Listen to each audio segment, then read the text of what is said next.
what, not so much just about like what had happened, but was there like any unresolved like game mechanics or anything like that that I had not come up with because it's been a while since I've looked at this stuff. I'm kind of like drawing slight blanks. Like I have a vague memory of where we left off, but it's been a few weeks, so Hmm. Yeah, I could definitely use a recap. yeah. Okay. Previously on. Yeah. So when you guys had last left off, as I remember it, there had been kind of a crazy battle at the Black Sail Tavern. Mhm. Um, you had retrieved the girl Umbra to some extent. She more or less was found you interesting and chose to go with you more so than you actually saved her. As you later found out that you were essentially kidnapping her from her dad's tower. Uh, with this, you also found out that the mother, who was the original, she had tried to hire the Dick Book Demon here, Inamingle, the guy in the Mhm. center. Um, Ivermectin, yeah.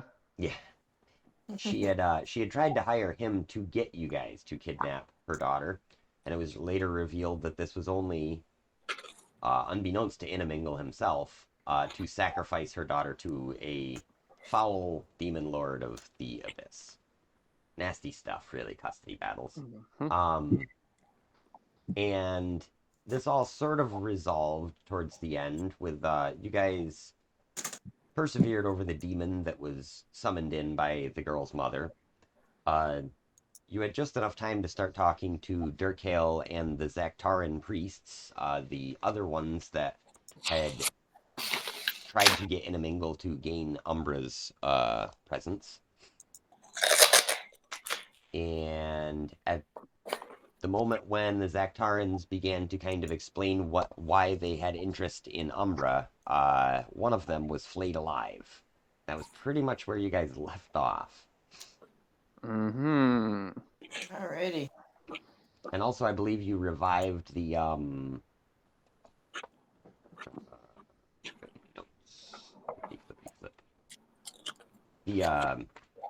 fighter fellow, Yeah, that one dude there. The guy was Soren, I believe his name yeah, was. on the guy that was under that was charmed or whatever. Yep. Yeah.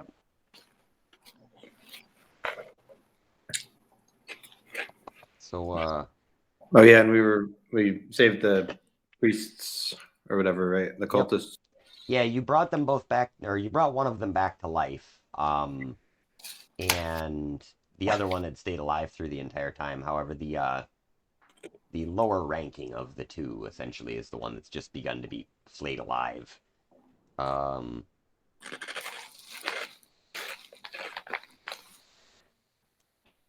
and surrounding you, I believe, where formerly there was kind of a crowd that had gathered to watch the proceedings of what was going on at the Black Sail, everybody kind of curious.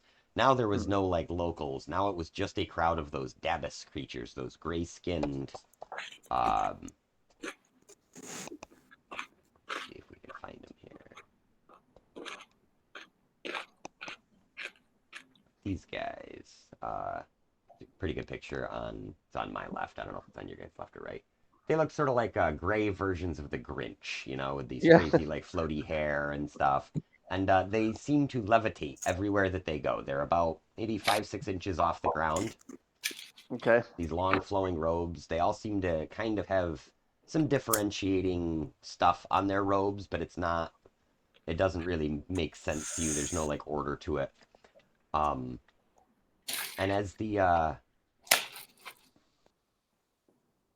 person screams in pain and falls to the ground, you see floating over you this 15-foot tall woman, the one on my right.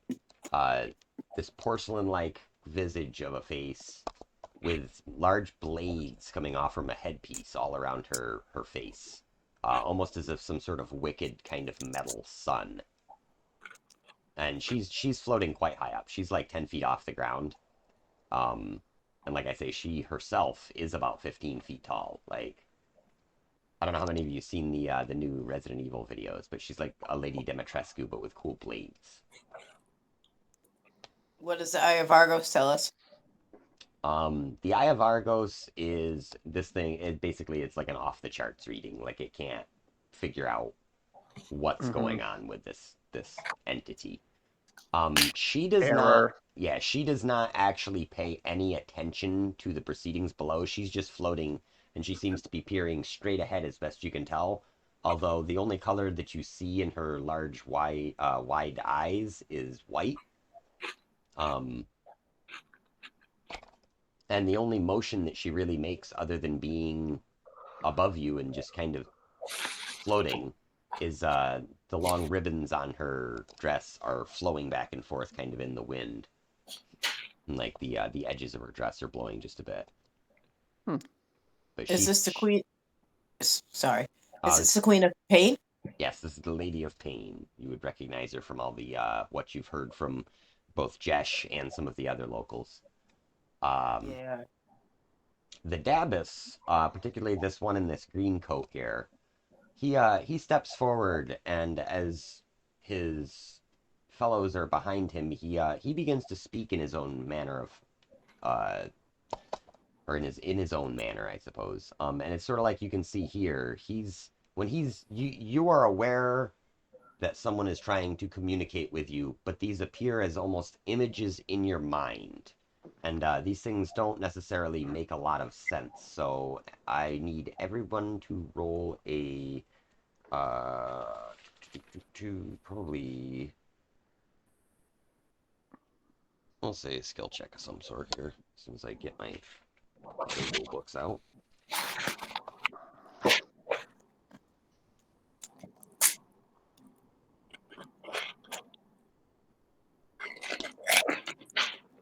Unless anybody has like comprehend languages or anything that they want to do, that would work for it as well. I have comprehend languages. Okay. So if you're willing to use your spell slot for it, then you would understand them. Can I try to? What kind of roll were you going to have us do first? Be like history or something, or I think it's going to be an Arcana check, honestly. Yeah. Because can I do an Arcana check before? Because I have an advantage and a nice roll on that. Yeah, absolutely. I got a natural 1. So Tohan, you're like, ooh, pretty. Guys, I think it's sparkles. Where'd I that got tall an lady? Where'd the tall lady go? Okay, yeah, Jen, you don't. Ariance I have an doesn't. 18. 18. Sorry, I thought you said 8. No, 18. Yeah, so it kind of comes through a little bit broken still, but you understand the gist of what he's trying to tell you.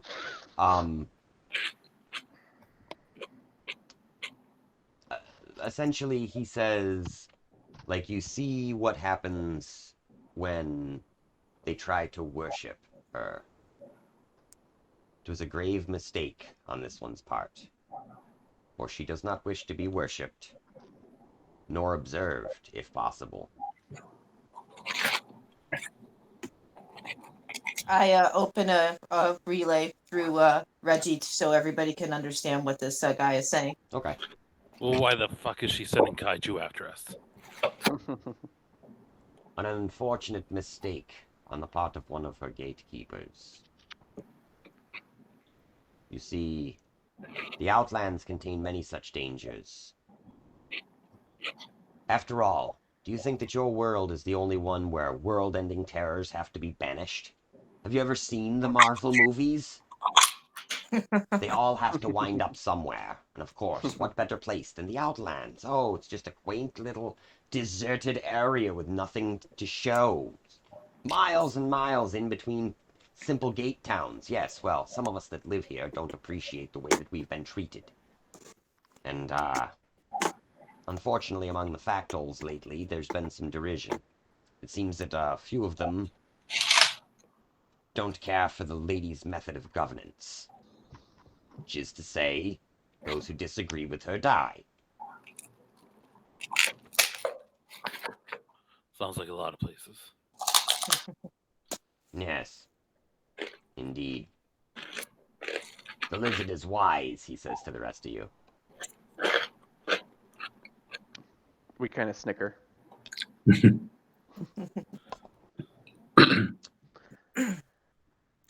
What does the lady wish of us? When your group traveled through time, you awoke several great incidents in our city, and several more to come. The dead gods are returning, all across the plains, not just in your world. Gods that have not had names in millennia. The lady cannot allow this, as it endangers her city. You see, Sigil is a great crossroads in the multiverse. There is a door to every plane of existence, every demi-plane even, here in the city. You just need the key. Our Lady controls the door. She can open and close them at will, and she can send people through them. Your arrival has greatly upset the balance of things. Take, for instance, this child, and he turns and looks at Umbra, who kind of looks back at the this creature, and she doesn't seem afraid, but she definitely doesn't seem like she trusts him.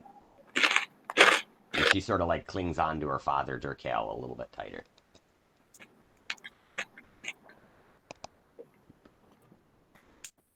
What's of the child? It would seem that certain groups, and he sort of glances at the other Zaktar and priest who is now like trying to help his, his clergyman, but he's not having a lot of luck with his healing spells. He's already burned a few of them. He was already low powered when he went through this fight, and his other clergyman, although he heals the wounds, he just is continually suffering these wounds, so he's sort of caught in between life and death in this perpetual state. He says, not only does she not wish to be worshipped, she also doesn't wish to be demonized, we'll say. You see, strictly speaking, deities themselves aren't allowed here in Sigil. It's an ancient pact she made with several gods, the old gods, long before any of these new upcoming gods started popping up all over the place.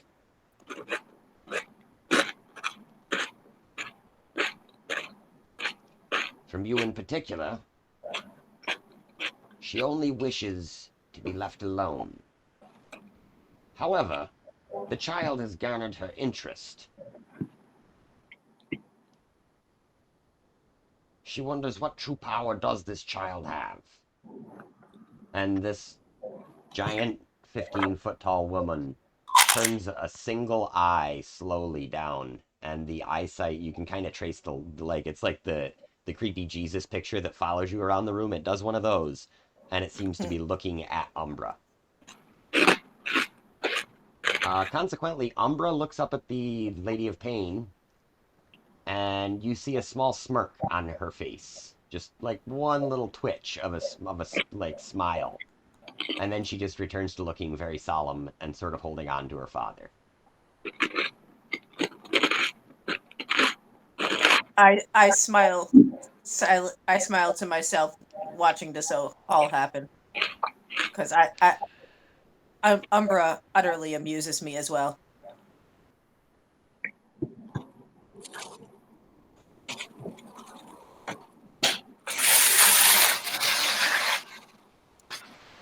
So this Dabus looks at you and he says, "What are your plans now that you are here?"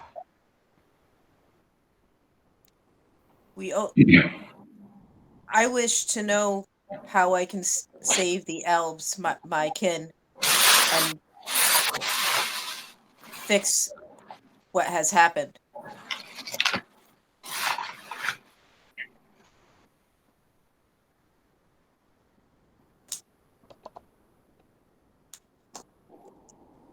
He says, "Ah, yes. I forget.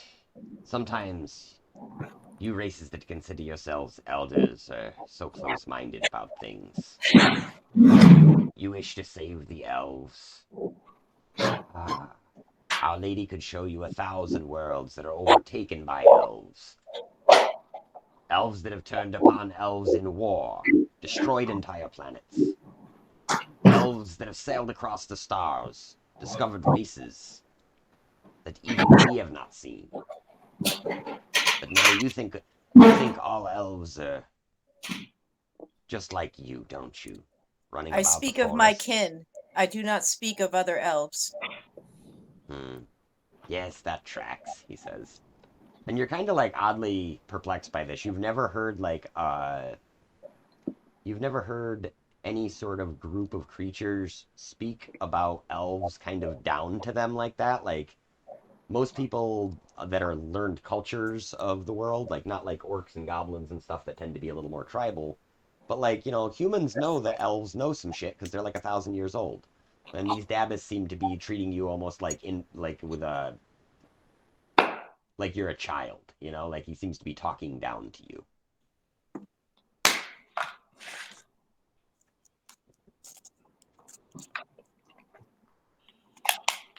You want me to hit him? I raise my hand and smile. I say no. Let us continue to speak. He says, I ask again, what are your plans now that you are here in the city of Sigil? What was it that the tree had told us we needed to do? Oh, back to Sorry, I knew there was a reason I we were believe supposed to, I believe but that we. he had told you the final piece of the rod of 7 parts had been detected in Sigil somewhere. I'm not about to share that. I say to him, we were brought here against our will to begin with. All we wish to do is fix what has been broken.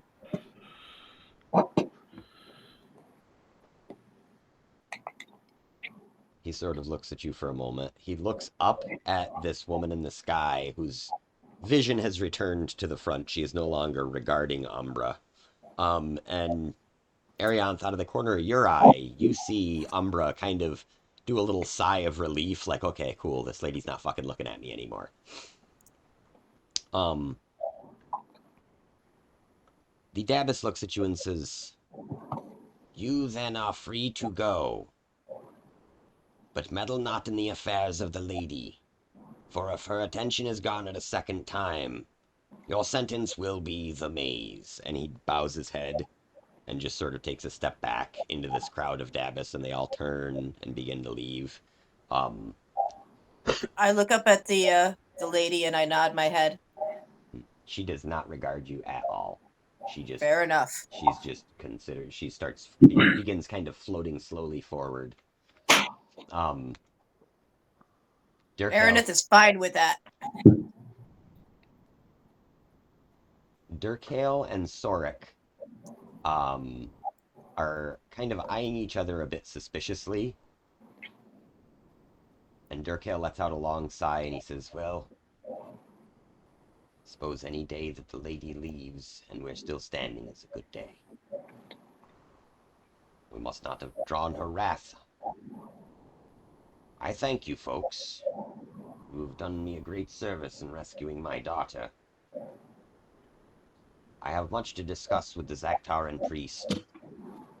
He looks down at the other one who is still writhing, and the Zaktaran priest that's not hurt looks up to Durkale and he says, help him, please!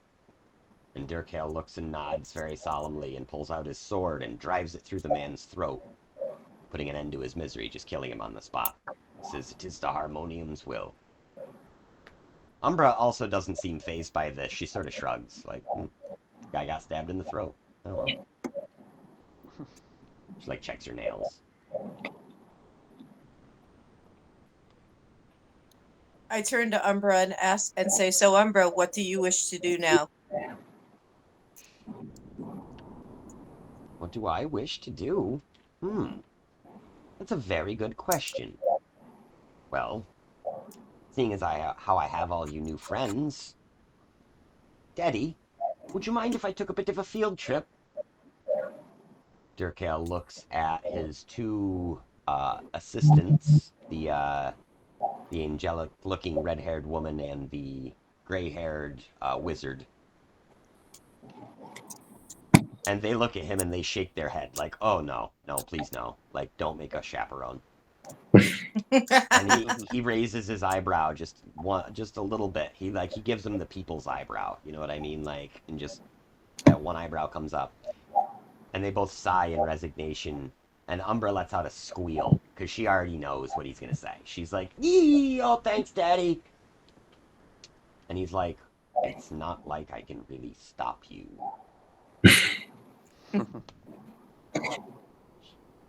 So Umbra says, "Come on, Innie," and snaps her fingers to Inamingle. He says, well, I'm sorry. I'm bound by fate to, protect the Zaktaran temple at night, so nope, I can't go with you to wherever you're going. No, that wouldn't work at all." And the Zaktaran priest sets a hand on Inamingle's shoulder and he says, "Inamingle, you're not guarding the temple. You're guarding the Zaktaran faith. Without Umbra, there is no Zaktaran faith." And Inamingle fucking slumps. He's like that big arm goes all the way up over his forehead and he slams his head into the ground like, lets out just a groan, and it's just rumbling the ground as he's like groaning into it. Umbra turns and says, "Goody, it's settled. So, I've always wanted to tour the Outer Realms. Perhaps, I've heard that there's a festival going on nearby. It's in Automata, I believe."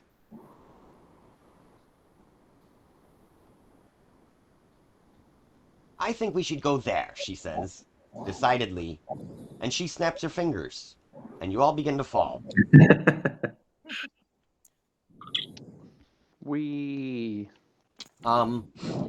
So this is a little different than the other times that you were kind of thrown through, because she's now transporting you kind of a great distance. The outer planes, the Outlands, this is sort of a pretty good idea of what they conceptually are like, although when you are talking in metaphysical terms, you could consider the distance from the center point of this circle to the outside edge infinite, because it is ever changing and expanding and shrinking, and think of it in terms of like the universe growing, how it's not necessarily growing at an even rate in all places. So you guys currently are here in Sigil, atop this giant donut. As you are she begins to transport you to the gate city of Automata. You sort of experience this odd blackout for a moment. And during this blackout, you get a vision. And when you come to, you would all be able to kind of like look at each other and know you were all there together in this vision. Like it's almost like a shared conscious experience. Possibly because you had Reggie open as a party line already, you know what I mean? Like when this was going on. So in this vision, you see again the elven deity Arianth, the one that had fallen in love with the Raven Queen, Kalimdor, Calgon, whatever it was. And you see him going through a portal from the Feywild, and he actually winds up in the Outlands. And it's he spends years fighting his way through the Outlands to get to the spire where Sigil is, and makes his way up into Sigil, searching for his lost love, the Raven Queen. When he finds the Lady of Pain sitting on the throne, you don't hear anything during this vision, but you can see like a heated argument between them. And the lady banishes him to one of her mazes. The scene sort of cuts away, and you see the god Orcus, one of the gods that had betrayed Kalimdor, one of the elves. And you actually can see Orcus and the Raven Queen doing battle. They do battle all across the plane of the Shadowfell, which lies somewhere between the prime material plane and the lower planes, we'll say. Sort of a gateway to hell kind of demi-plane situation. And as they do battle, they battle for many years, kind of on and off, and you're seeing this in like a montage almost. And eventually, the Raven Queen is able to slay Orcus. And as she does, she breaks down in tears, and then when she rises, she has no emotion to her face. She draws up her kind of signature, like, feathered cloak that she wears, and she steps off into the shadows, into this kind of castle.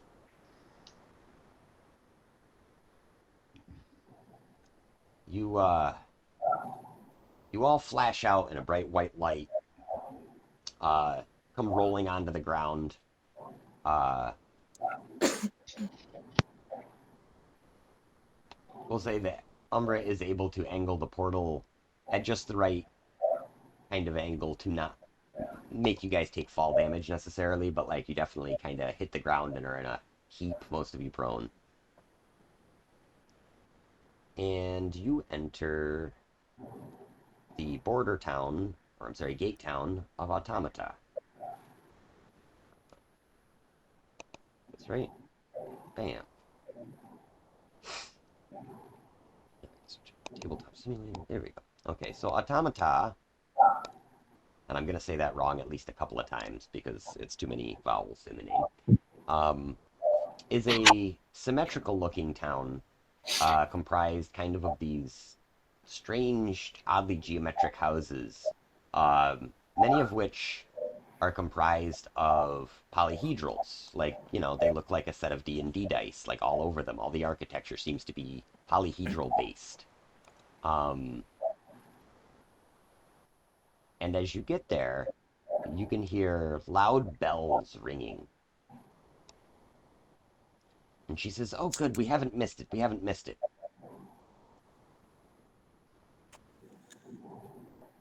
I ask, missed what? "Oh, why, this is the beginning of the Modron March." Of course, these people don't know it yet. And she sort of smiles, and there's a twinkle in her eye. She says, "You see, the Modron March happens around every 289 years or so, from what I understand. The next one wasn't due for about another 120 years, but I don't want to miss it, so I just simply opened up a door to them."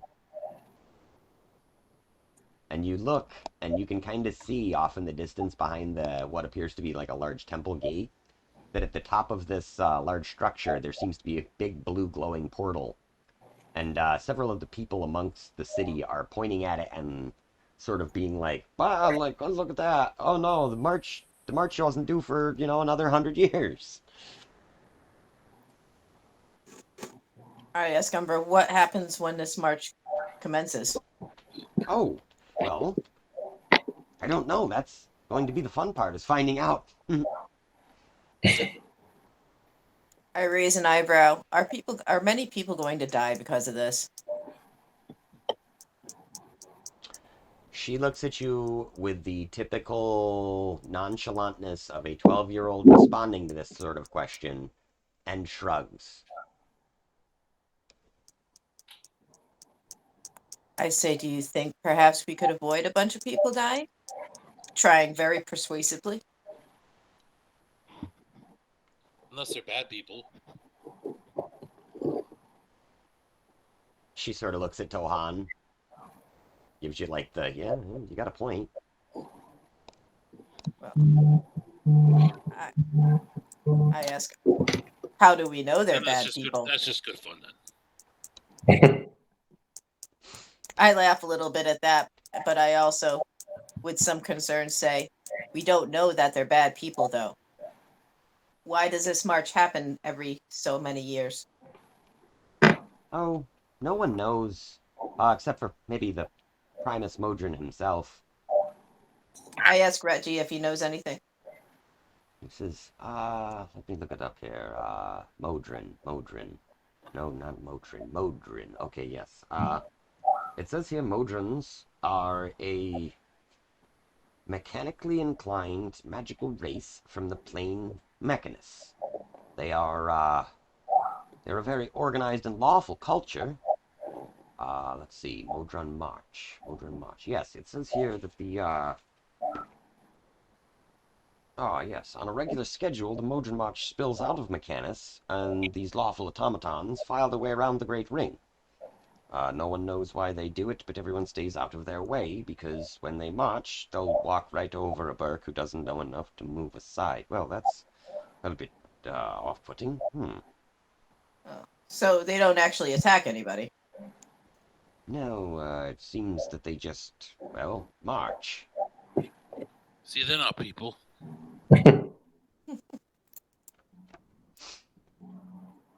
Umbra suddenly says, "Ooh, kitty!" and starts running towards a stray cat in the street.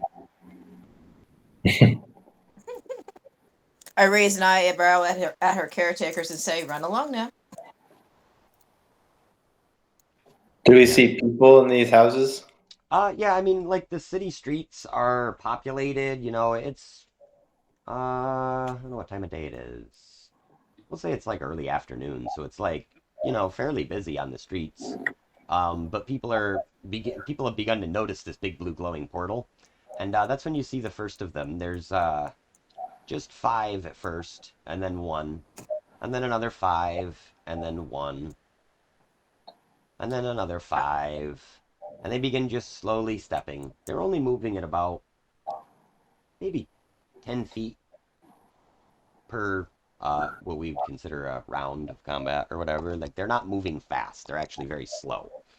I suggest to Maggie that perhaps she wants to use her yelling loud spell to warn people to clear the streets, maybe? Yeah, sure. Maggie will cast thaumaturgy, and the march has started. Be sure not to get in their way. They won't avoid you.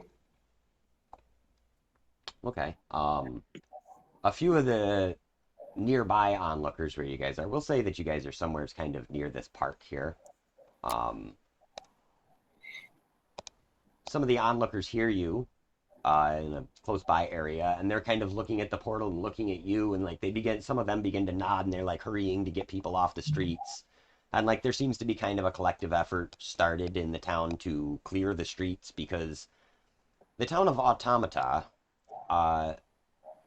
you can sort of tell just by looking at it, has been doing this for several thousand years. Like, they actually have these gardens sort of laid out in this path, where you can see it looks as though this path has been walked by thousands of feet over, you know, time.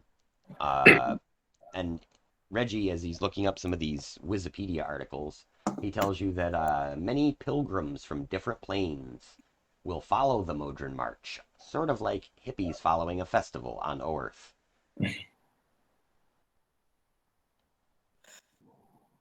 And by now, you're starting to see this staircase is filling up with these lines and dots of these 5 and 1. And then suddenly there's a 5 and 1 that comes out, and then he's followed by 1. Would anyone like to make me a perception check to see if you notice anything interesting about these things? Sure. And I apologize, this is kind of a hasty map that I threw together today. I was like, oh, I need a map. I don't notice shit. Oh, you got 14. I noticed less than Venadia. I have 12. Oh, I guess she still got guidance, so toss a D4 on there. So 17 altogether. All right, 17 gets you. You look, and you can see that these 5 that are coming out all have one large round eye in the center. The pair of legs and a...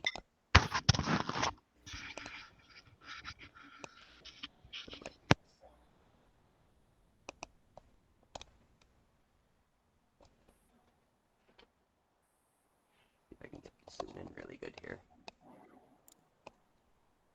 While this is going on, Aranith is rather curious about this whole procession in spite of herself, and gets on her broom and rises up so she can get a better look. And also keeps an eye out for where Umbra may have run off to. Okay,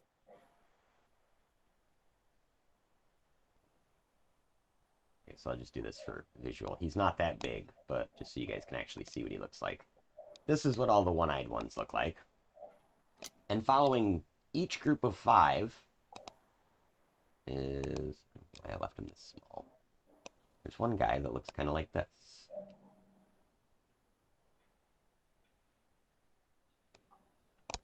Now, the Eye of Argos does recognize these, and it names each of them monodrone and duodrone. And you notice the distinct 2-eye feature of this guy. I don't know why his lips are so huge. That's creepy and weird. Wally. Yeah. He's ready to give smooches. So, sorry. The final one you see looks more like this guy. I'll take these guys right off the board in a second here.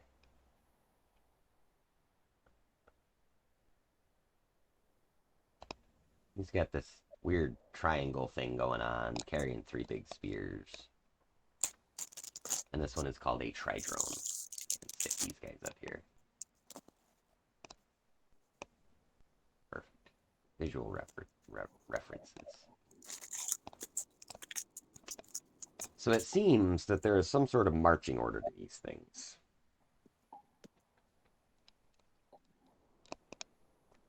Do I happen to see where Umbra has went off to?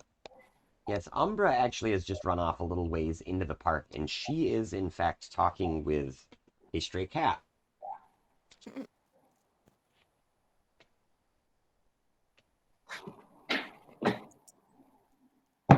She says, "Oh, I'm sure my friends could help you."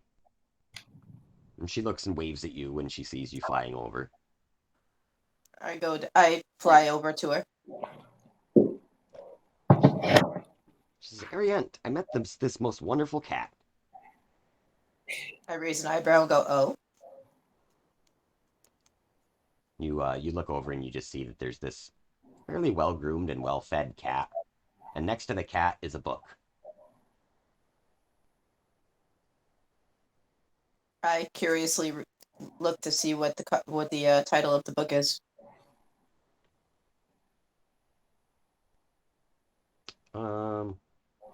Aranith does like books. This particular book doesn't have any writing on the cover, but it does have a kind of symbol.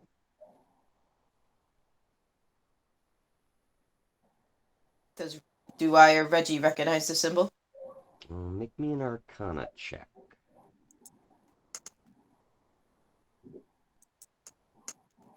Oh. 14.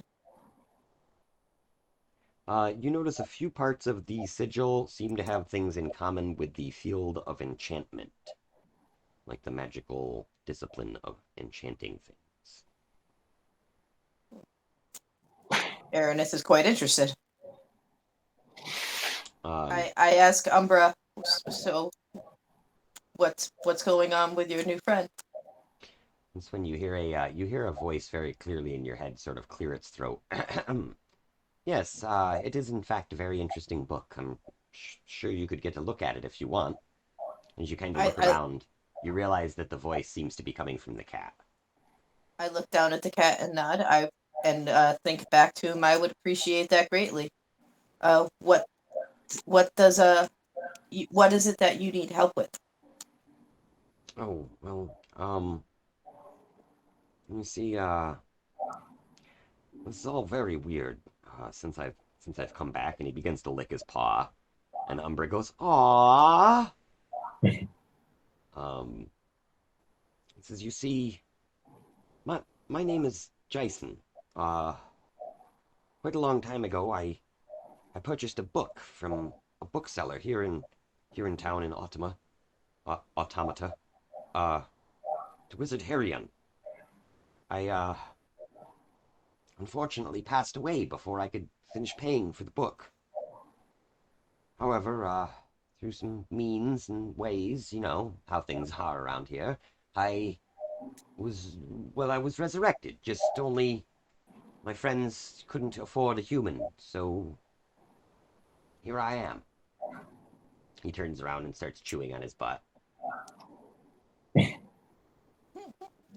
Through mouthfuls of fur, he's like, I just want to get this book back to Herion, but I can't seem to find it. Gnawing and gnawing. Since I've learned of this past life debt of mine as an honor-bound feline, I must return the book, or offer trade of some sort to be able to possess the book, although quite frankly I'd be happy to be rid of it. I asked the cat, how much more did you owe on the book? Oh, I don't know, really. Never thought to ask. The day that I was told that I had a debt, I set out to fulfill it. I suppose I should be better at getting details. He falls Do you over know on what his the side. I asked, do you know what the original cost of the book was? Hmm.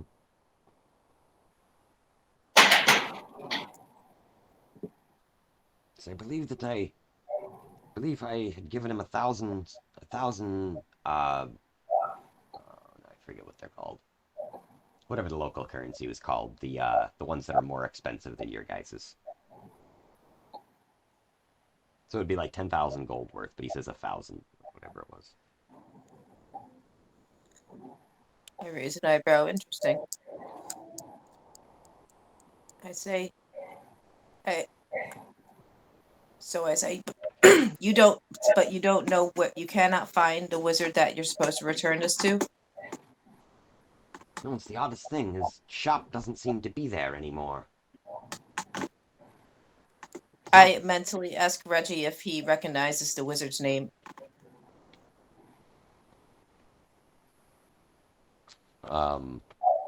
When you ask Reggie, the cat responds. Like he heard what you said to Reggie mentally. And the cat says, well, it's just there inside the front cover if you want to give a look. Unfortunately, since I came back, I can't read anymore. He looks down at the ground.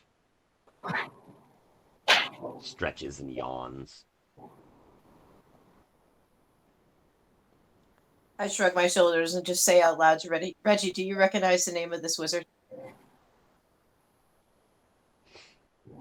He looks it up and he says, yes, cross-referencing, finding the local, directories. Yes, it does say that there should be one, Hessian.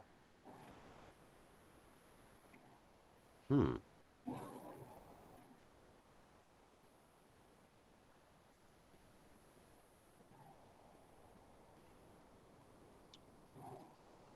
Sorry, I'm skipping pages.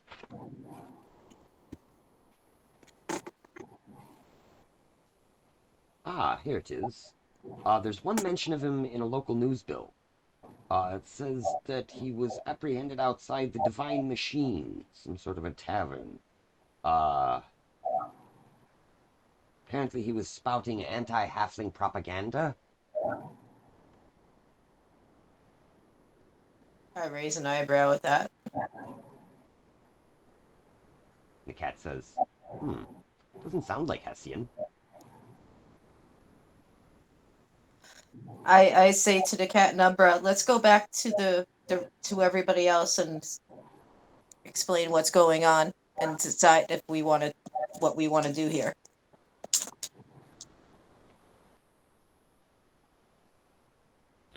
We go to a bookstore.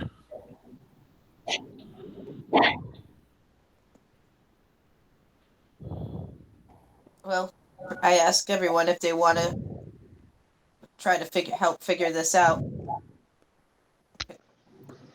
And while they're doing that, I'm also kind of thumbing through this book. Okay.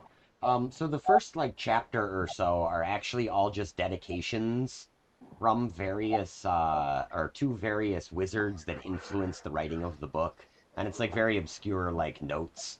Sort of like an appendix, but it's at the front of the book.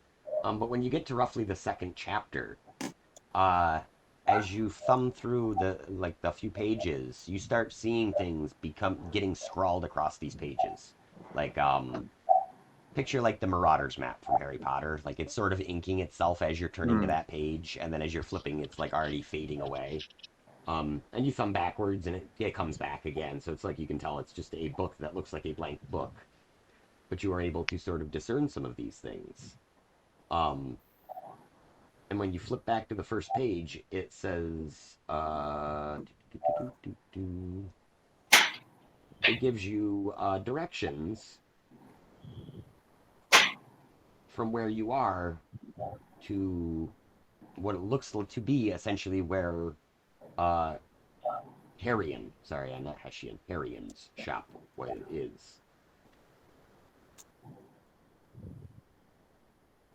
Oh, Like it essentially is drawing you like a little hand-drawn map going to where this place is.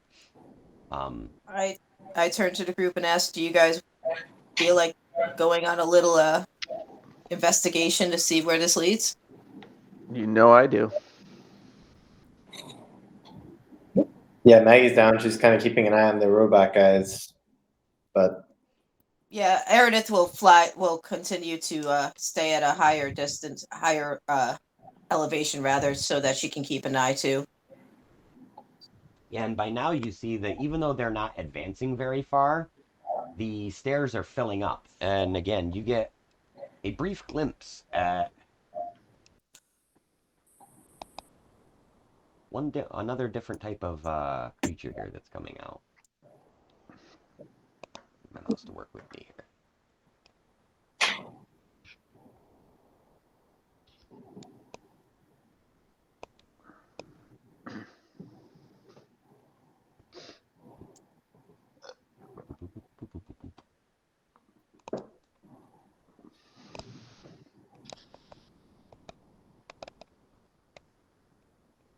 Again, with the big lips. Not sure why magic mechanical machines have giant lips. Pretty weird, but I'm into it. So yeah, this guy is actually he is an ineptly named object because he has actually 6 sides, I think. Although I don't know. But you can see that he actually has eyes, not just 2 on the front, but also 2 on the back. It should show, but it doesn't. That's probably why he has the other type in there. And this has only come out once now, but they seem to be rank and filing as they come out, so that there is 5 of these mono drones to 1 of these duo drones, and then after there are 5 of these duo drones in rank, 1 of the tri drones appears. So there are now a few tri drones, and there is 1 of these quadrones, and their march has brought them pretty much to the gatehouse here. And you can actually hear all the bells of the churches in town are ringing now, of these the buildings that exist purely to celebrate this kind of monumentous occasion. Although there is much confusion, people are running through the town now with both excitement and fear, because many of them know that the march was not scheduled for another 100 years, and so this is sort of like an oh shit, this is happening way early, guys. We're not ready for this yet. For instance, in the middle of the park here, several like small vendors are packing up their carts and trying to like get out of the way as the march begins to spill through the door, slowly, but in this wide column that occupies like maybe a 30-foot space. And you are able to sort of skirt the edge of this advancement over towards where this book says that the shop is.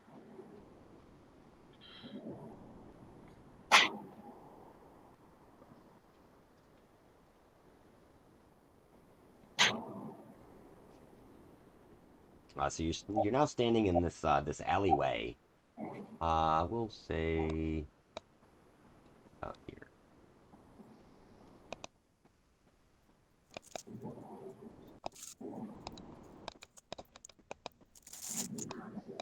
Like you're in between one of the larger temples and a series of houses.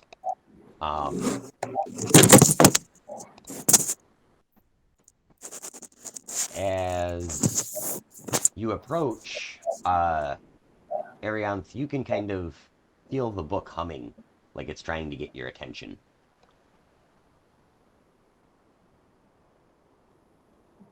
I look down and open it. See what it wants.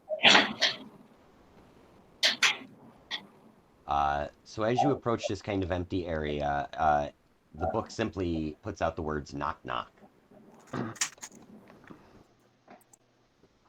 I laugh at that and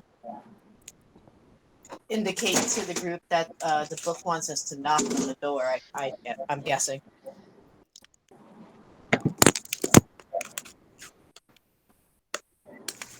Now, you're kind of looking around and there is still no building or door present in this area, but it's like as soon as you begin to walk away from this empty space, the book indicates that you should walk back. And it's like directing, it's like got a big arrow flashing back towards where you just were. You stop, and when you get centered, it just says the words knock knock. I knock on the book. It types the word ouch across the next page. I say sorry. Ouch, who? When you say ouch who, a picture of a thermometer getting warmer goes on one of the pages. Oh, I say who's God there? bless you. When you say who's there, suddenly there's a shimmering effect in the air, and a single door within a door frame appears. There does not appear to be a handle on this door.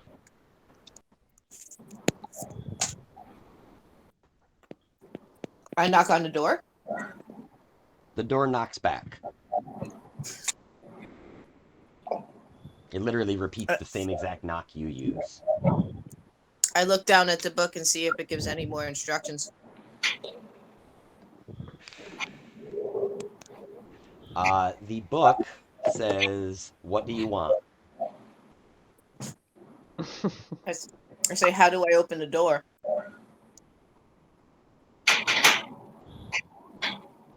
The book says, "Why do you want to open the door?" I ask, don't you want me to open the door? The book writes back, "That depends on what you want."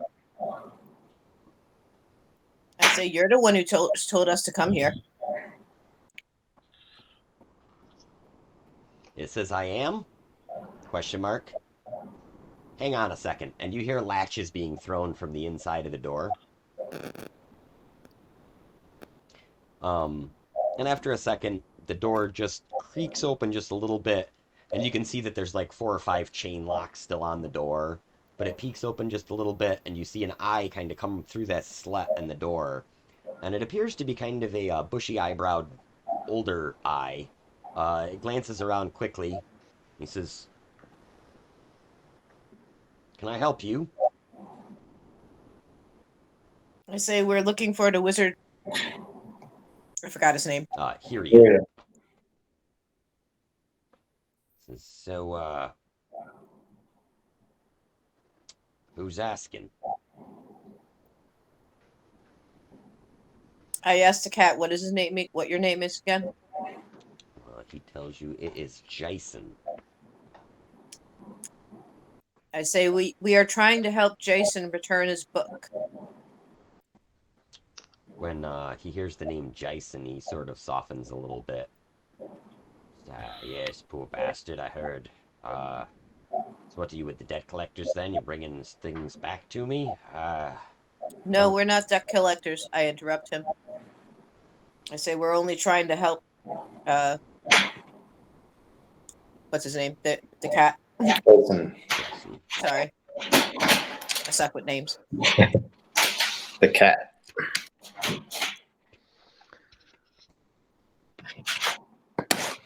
Alright. So he unlocks the chain locks, opens the door, and kind of peeks around the door still. And then he says, "All right, hurry, come in, come in." And he waves you in. You look around and you realize you're in a space that's about the size of a broom closet. Like the four of you and the cat and Umbra can barely squeeze into this like a janitor's closet, kinda. And it does have a door on the other side. I say to him, this is a little tight for all of us. And you look around, you can see it's got like unused paper, stacks of books and ledgers. It's got a ton of like inkwells. So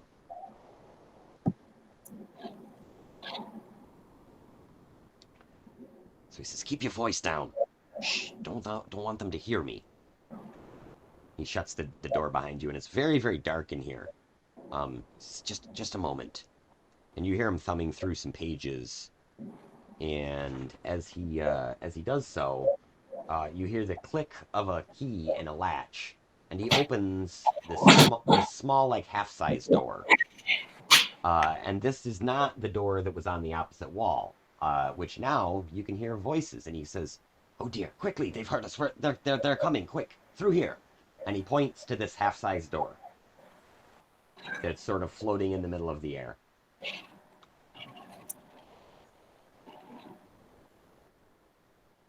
You can now hear voices outside the door, like not the door you came in from, but the other door that was in the room previously. And you hear one say, "Capture the old man, but kill the rest of the balmy bashes." Jezreen's got a number of thugs. Make sure you get there before they do. And Hirian again says, quickly, come on. He's like waving you to this door. Maggie says, "Where does this go?" It's just it's to my study. It'll be safe there. Umbra? As you look around for Umbra, you realize that she is falling from a portal that she made for herself that goes from the floor at an angle through this guy's like doorway, and she's going wee wicked loud. I jump in after her. Also yelling wee. Wee! Yeah. Yes, of course. If she's putting herself through the portal, then yeah, we'll follow her through. Yeah, obviously. Here we go. All right. We So as soon as you guys are on the other side, Hessian jumps through the doorway, slams it, and locks it, and you can just hear the pounding getting louder and louder on the other side. And as soon as he closes the door, the pounding ceases. You don't hear anything else, giving you the impression that wherever you are now is maybe a bit safer than where you just were. What was that? He says, "They must have figured out that that was my way in and out. You see, I may have gotten into a little trouble lately with the law, and I've been laying low." He kind of like looks and cringes a little bit at himself. And you look at this guy, and he's sort of like this. Now that there's some light, he begins like kind of turning on lanterns and things in his house. He's wearing like a nightcap, like one of those old like timey two-prong, like got the balls on the ends, and sort of like a beat up waistcoat. And he's wearing spectacles and has several like kind of scars on one cheek. He says, "You see, I may have predicted the march coming early. I've been doing some studying, and well, I tried to raise some worry about it, and they told me that I was causing a disturbance, threw me in jail. Some ruffians beat me up. I got this scar." Well, I bet they'll feel bad about that now. You were certainly right. Ha! Yes, I knew it was coming. And you see, I've seen things.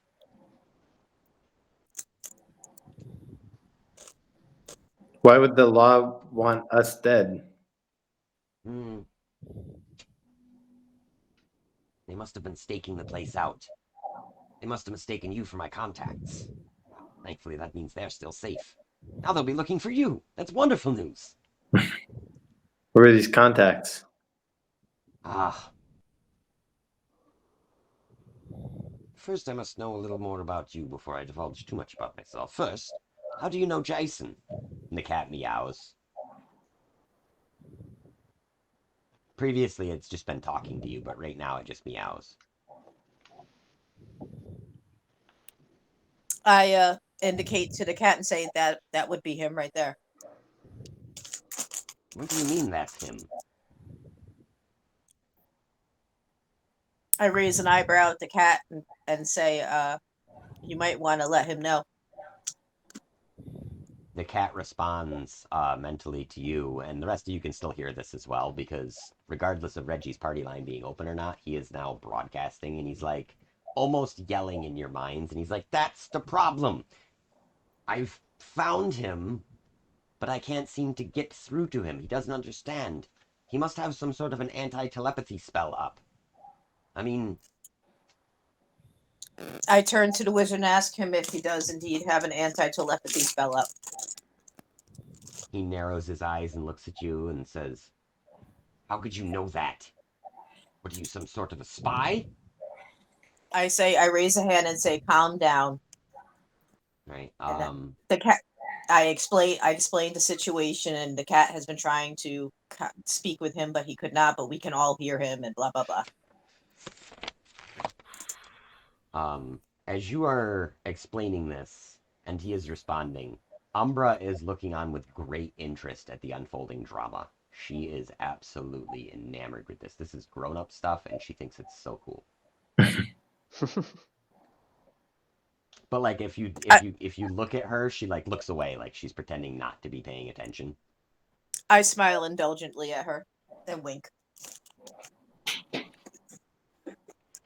Aranith really likes Umbra.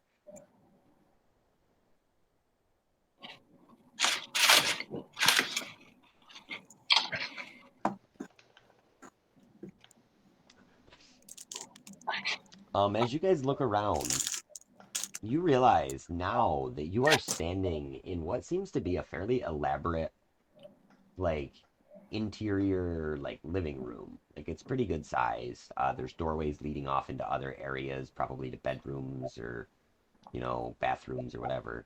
But it's very well furnished. It's very nice. And he says, yes, this is all very unprecedented. Not sure if I can trust you, but oh, Jason, could it be you? And he looks, and the cat meows again. He's sort of like, now he's like looking at this cat. And the cat sits down and he's just staring at him, and he tilts his head kind of sideways, and he's like, could it really be? And he closes his eyes for a moment. You think that he's probably dropping the anti-telepathy spell that he had. And as soon as he does, so, Jason, so good to see you. I'd heard you'd been killed. Oh, resurrected, yes. And now you can kind of hear both parts of the conversation, and they're having the typical "oh my god, I thought you were dead" conversation that happens sometimes. Let's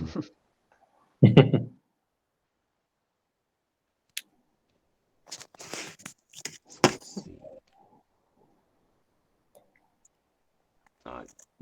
You sort of gain through the discussion that Jason fell afoul of the people that Hirian owed money to. That he was sort of caught up in Hirian's problems. Or I'm sorry, the people that were coming after him for sort of causing this disturbance. Like, apparently in Automata, the law is considered in very high regard, to the point of like disregard for it almost being worse than actually committing a crime. Like, blatant disregard of a law is considered one of the highest crimes. So for him to speak his mind the way he did, it's like Lutherian. I don't know. Something like that. Sounds like Bob's kind of place. Yeah, exactly. Like you said, sounds like we ended up in hell.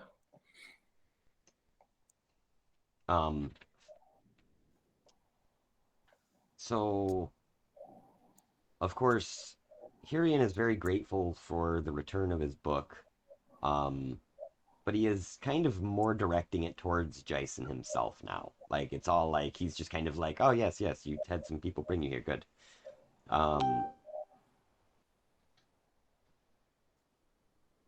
I turn to the wizard and say, and ask him if he would be willing to teach me anything from the book.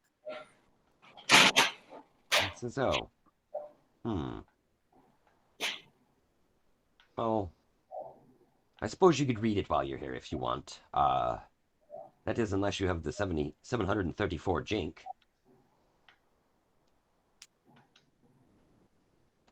After all, it is a used copy. I suppose I could let it go for maybe 5. Is there anything that you would be willing to take in trade? I spells or help or anything of the sort. It says, I deal mostly in print items. You got anything like that? Items to imprint. I think he means more like printed, like paper goods, like scrolls, spells, books, anything like that. Actually, I think I do have a couple of wizard scrolls I could part with. I'm gonna have to go way back in my notes. Bear with me a second if I can find them.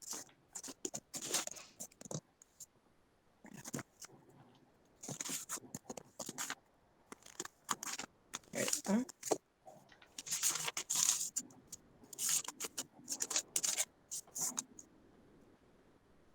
Sorry, bear with me a second. Oh, good.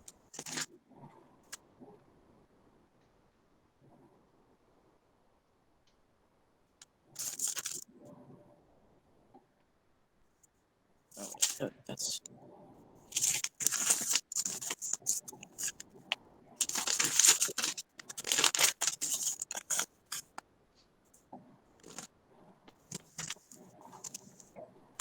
I have a scroll of arcane and a scroll of a wizard's bane scroll. Okay. He looks them over and he's like, knock 100 Jink off for both. Just 400. Now keep in mind, 400 Jink is 4,000 gold from what you guys have. I turn to our baker and raise an eyebrow and ask if we can spare it. Maggie takes the love letter from Agos to Malakani's bride that she's been carrying around this whole time and says, we have no use for this, do we?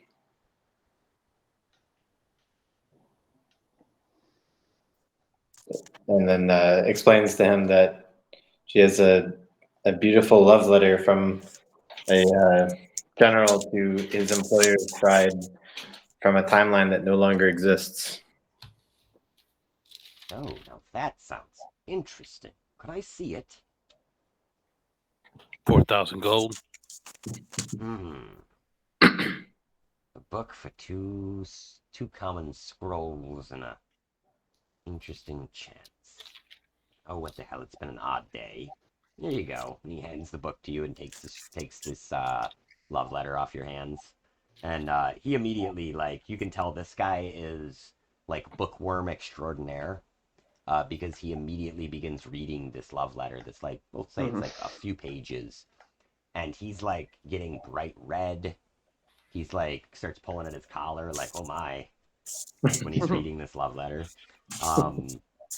He sort of like takes it and tucks it into his shirt, like in an inside pocket somewhere. We'll finish that later. Hey, how come you never read that letter to us? I turn to Maggie and say thank you. Maggie nods. All right. Umbra looks around and she's like, this is boring. Huh. Right. Let's go look at the robo guys. Maggie says, is it the city's watch that's coming after you and maybe us now? Oh, well, yes. You see, the local forces, the Automata Guards, they're they're charged with maintaining discipline throughout the city. However, there's other factions here too. The Harmonium have an outpost here. They assist the Automata Guards with larger events, such as the march, but they're very understaffed at the moment. Again, they weren't expecting the march. He says by now they've probably flooded the streets, could be trampling the gardens. Usually there's a large ceremony where the gardens are dug up and moved out of the way as a show of kindness towards these modrons. They're not violent per se, but they don't have much care for life or limb, and if you get in the way of the march, then it can be very devastating. You know, to your friends and loved ones, that is.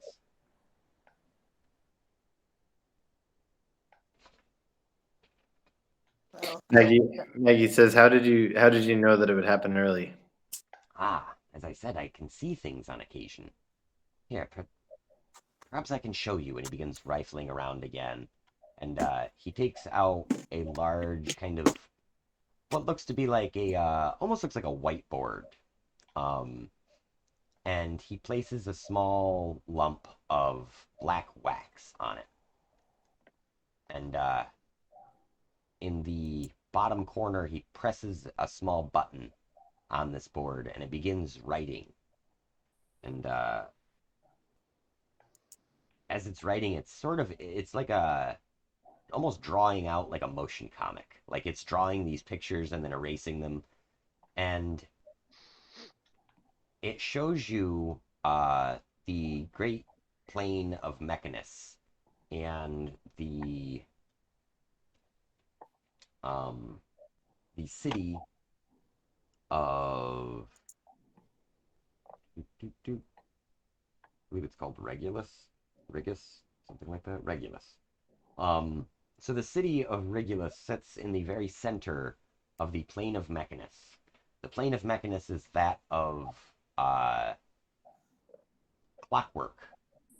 That is to say, the entire plane of existence is comprised of great gears upon which sit these massive cities. Each city kind of controlled by its own modron of a different level.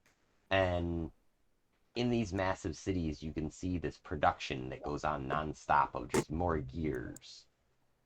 Hey, Gearface.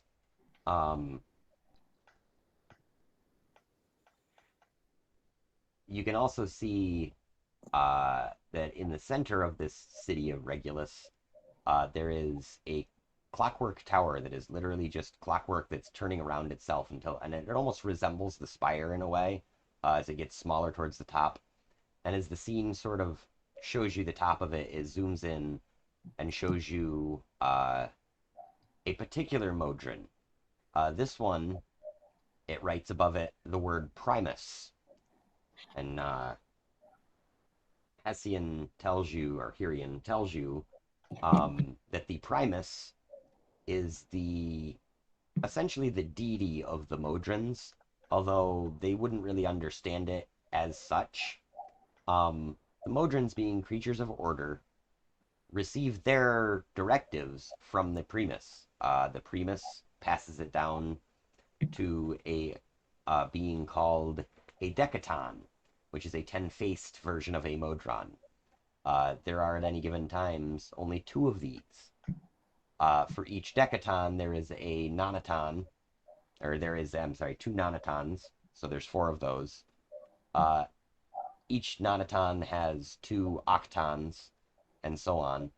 And it sort of goes that way, and each of these kind of higher-ups controls one of these smaller cities, and these cities rotate around each other until every 289 years, when the cycle completes, and a sudden release of this kinetic clockwork energy builds up. And some people believe that this march is a way for that energy to be released. As the scene is zooming in to this central tower, it shows you this Primus, and then it shows a small dark figure in the background, looming closer, until finally it gets within striking range and slays the Primus with a deft stroke of its knife. The figure is tall, skinny, gaunt, but has certain features that remind you of someone you've seen. The board spells out the word Tenebrious above this character. A little arrow flashes at him. And Is it less Claypool?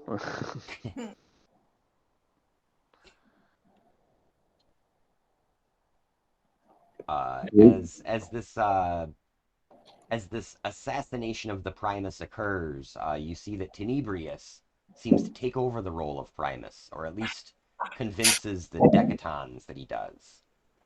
And the march begins as he is seen kind of. It just says search above the picture of Tenebrious pointing out towards the Outlands. So it seems as if this false Primus has taken over the plane of Mechanus and is sending out these modrons 100 and something years early to search for something. That's sort of the gist of the story that you get explained by Tyrion. Who is Tenebrious? Does anyone remember?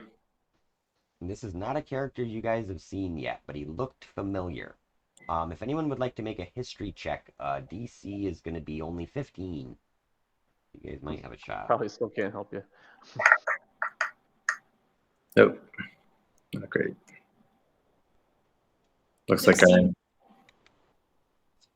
Did you say 16? I got 16. Yep. Excellent. So you look at his facial features quite closely when you see this. And because perhaps you've spent so many hours studying over books in your life, you're able to kind of recollect where you've seen this face before, and you realize this is a more gaunt and visceral version of the face of the demon Orcus that you had seen slain earlier by the Raven Queen. Mm-hmm. I relay this to everyone. Copy. And like you're comfortable thinking this is some sort of resurrection of Orcus that exists now as this creature Tenebrious. Oh, that didn't that the guy who was kind of the attendant of the Lady of Pain mentioned a resurrection of the old gods. Is this one of them? Yeah, Orcus would definitely be considered an old god in your time, for sure.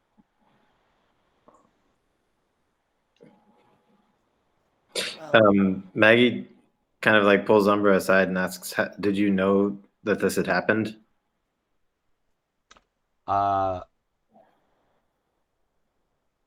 Umbra, she doesn't seem to understand really what all of this is about. Like, she's sort of like, she's trying to be interested, but like she keeps like kind of having these ADHD moments. She's like just poking at stuff. And she's like, wait, sorry, who? Orcus? No, I don't know anything about him. Maggie says, how did you know to open the portal?" She says, oh, I just thought that I could get, you see, when I want a door open to I just think of when that thing's gonna happen. So I just thought I'd like to see the Modrons march, so open a portal to then. I asked the wizard if what we saw was something that already happened or something that was going to happen. He says, yes, that's the question, isn't it? You see, usually the things that I see are far off. They happen a long time from now. Like, when I predicted that there would be a great rain of giant fish upon the land of... And he says some random land, and he's like, they don't believe me, but it'll happen. Like, he names off a few other crackpot-sounding theories. Well, I say, well, considering this would have been happening a long time from now, except for Umbra opening the portal, can you at least tell us if this is happening right now or if we have some time before it occurs?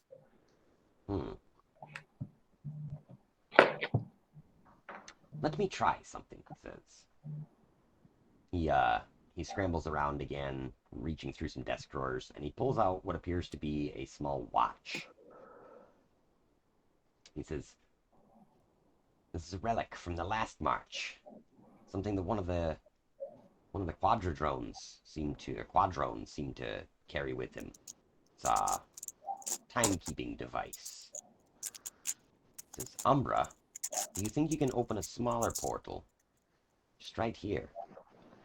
She sort of shrugs and just waves her hand, and one opens, and it's, the size of like a small mirror or so. And he takes a small bit of string and ties it on and throws it through.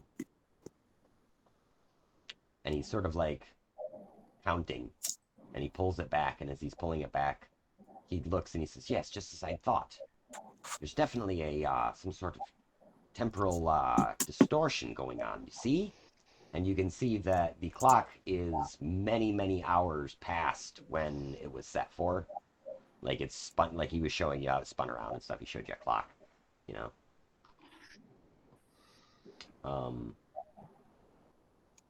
He says, "So it would seem that, yes, we are being visited from the future. Strange. What year is it? Where'd you come from? You are primes, aren't you?" What do you mean by primes? Oh, sorry, yes. You're from the prime material plane, yes? You're not Yeah. from around here? Right. Ah, yes. It's sort of you sort of have a vibe, sorry.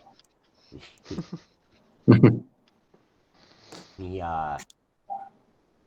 he says, "So what year is it where you're from?" You guys would know it's the late 1500s late 1400s.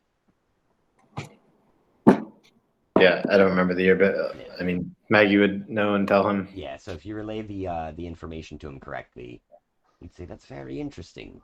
According to my conversions," and he's got like this crazy like flip calendar, like one of those old ones with like all the boxes, and you just turn the box to make the day right.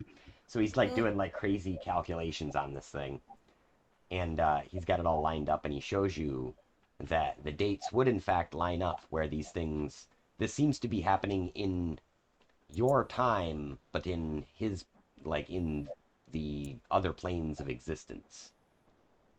It's an uncanny, it's too uncanny to be a coincidence, I think. It's definitely related.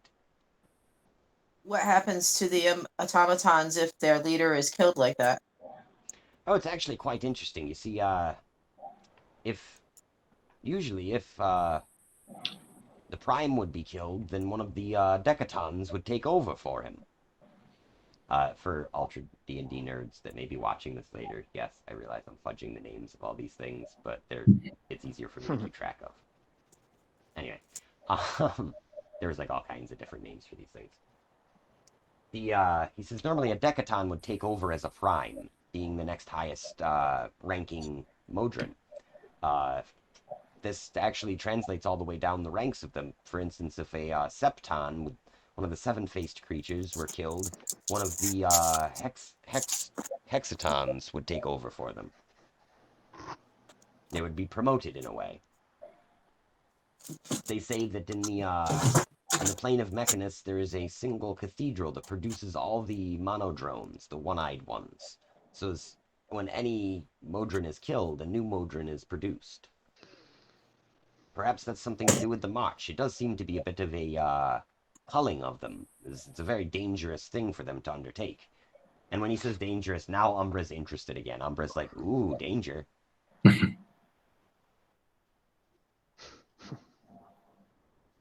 So these Modrons are from a time where their Primus has been killed, and we don't know yet whether they've accepted the Orcus as a replacement. Is there still time for us to stop it? Was what I was trying to ask the wizard. Well, it stands to reason that the Modrons are entering this time right now, which means that the event has already happened, but it hasn't, like, you guys are already in the past, you know what I mean? So it hasn't happened yet on your timeline.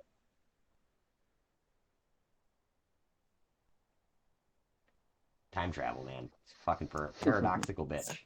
It sucks. So if to say we went and jumped through the portal where they were marching out of, and we're in that time, would it have already happened or no?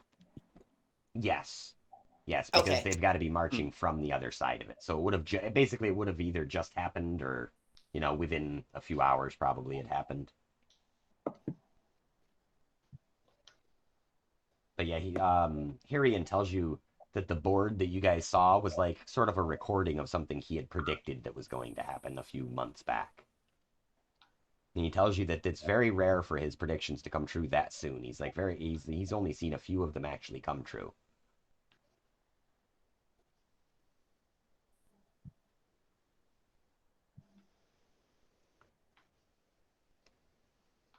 Umbra's like, I so asked him if we should be what he knows about that old god, and if we should be concerned with the portal being open right now. Reggie speaks up when you ask about Orcus, and he says, I can tell you a bit about Orcus. You see, he's sort of an old foe of mine. Oh, I say. Please go on. Long ago, when I still had my original form, I was tasked, as I told you, with bringing the Rod of 7 parts together. When Reggie says Rod of 7 parts, the cat looks up very interested. Like, sits down and suddenly is very attentive. Even though you don't think that Reggie was necessarily trying to broadcast to him, he just seems to be able to hear it. He says, when me and some of my fellow adventurers were on our quest, we were told that Orcus perhaps possessed an artifact that resembled one of these parts of the rod. We called it the Rod of Attrition. It was meant to bring great pain and suffering to those that needed to repent. Others have come to know it as the Wand of Orcus. Insert awesome Mel Brooks music here. Bum, bum, bum. It says the wand is a powerful, powerful artifact indeed. It has several abilities beyond just inflicting wounds on your enemies. And it is the last part of the rod that you are searching for, we believe.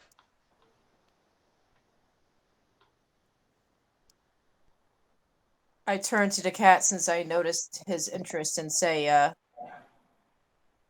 and I think it to him. I say, "So, little one, what is your interest in all of this?"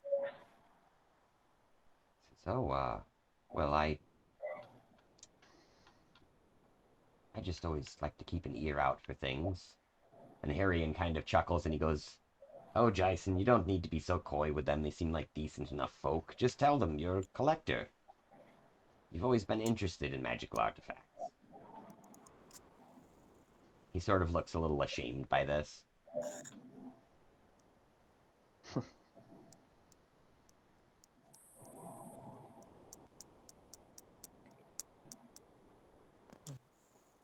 Umbra's like, "So, I think we should go on tour. This thing sounds like it's going to be super fun, guys. Like, can we just take a minute to think about how cool it would be to follow these modrons around?" I'd say to Umbra that, as fun as that does indeed sound, I may have to focus my interest elsewhere. And when you say that, she sort of has a little bit of a scowl. Like, she doesn't really like being told no about things. Yeah, I'll teach you how to do some stuff. And I pull out the Holy Avenger Greatsword and I give it to her. So as soon as you hand it to her, it's like thunk, like onto the ground. It's like, all right, now hold that up. And I hold up my giant axe. She's literally struggling so hard to hold the thing up, but she's got like this has got to be like a total manga like scene where like she's got like this distress thing going with the little like teardrop up above her forehead. And a little the vein that kind of pops out. Yeah, like her eyes turn into X's for a second. All right, now swing it at me. She sort of looks at this sword for a second, and she smiles at you, and then she opens a portal underneath the sword. Go ahead and make me a dexterity save to see if you get attacked by the sword or not. If she was actually like accurate enough to hit you with the sword. I get advantage on dexterity saves. Okay. Yeah, and I mean it's just falling, so it's like 17. Okay, yeah. So like you're able to like block it with your axe, and it clangs back down to the floor, and she's like that? Sweet. Right. Make a mental note that now Umbra knows how to portal in weapons from above people. Got it.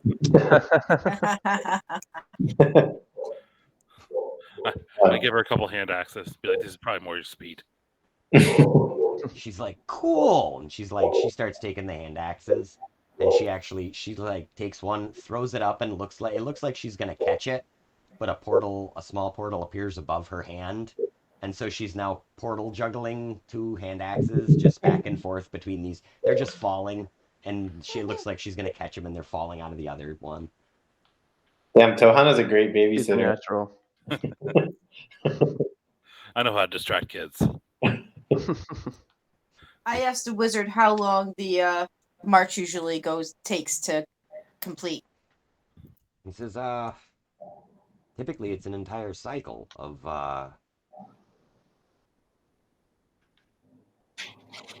one calendar year, as you would put it.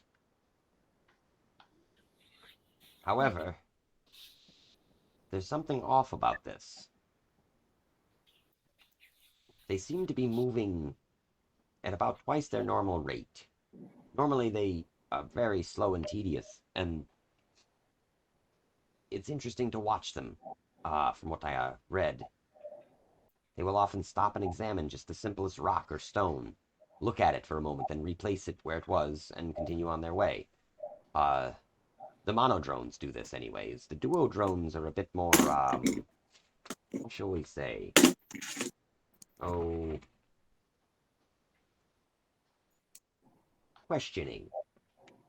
All of these creatures seem to understand a basic common tongue, such as you and I would speak to each other in a trade market. But it seems that each of them does not understand any other of these modron creatures except for the one that is ranked directly above and or directly below it. That is to say, a monodrone only takes orders from duodrone, and a duodrone can only give orders to a monodrone and take orders from a tridrone, and so on and so forth. It's a very interesting hierarchy they have. But what it leads to is their directive always being held aloft above all else. If something has changed their directive to search for something, especially something such as this Wand of Orcus, Rod of Attrition thing, it must be a very powerful force. Jason, you're a collector. Do you have any idea where it is? Well, actually, in the last trade mag I was reading, it said that the Wand of Orcus was someplace in the Nine Hells. How did the old god lose it in the first place?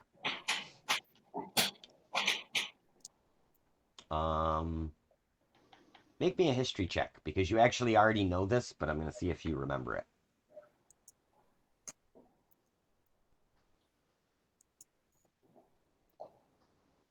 25. Okay, yeah. So you remember that when you had your vision, when you guys were portaled into this town, during the fight between the Raven Queen and Orcus, the Raven Queen slew Orcus and cast aside his wand. She actually Gotcha. gave it to a pair of dark elves, which maybe you would kind of like. This would sort of be like a little flash in your head of like, wait a minute, I remember this from this vision. She gave it to a pair of dark elves that she knew, that had been in this plane with her in this battle, to go hide it somewhere deep in the prime material plane. I ask Umbra if she's up for a different field trip.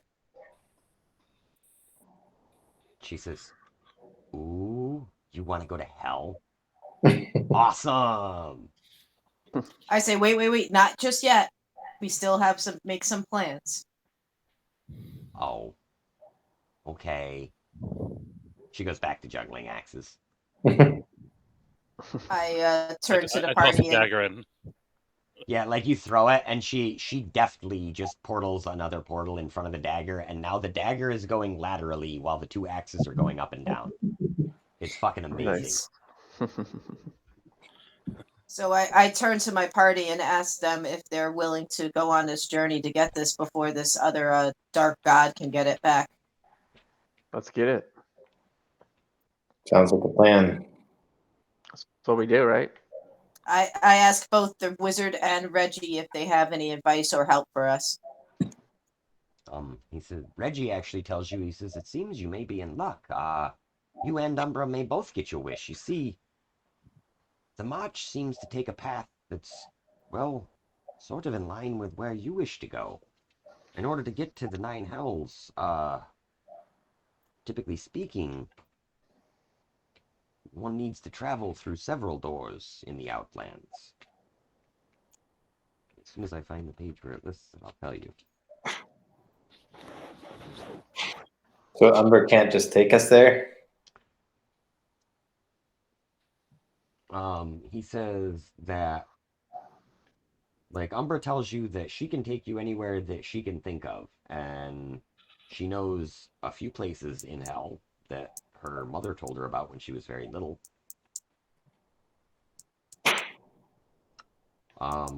So he shows you the path that these things take. Let me switch back to OBS for a second, and I'll get you back on the Outlands.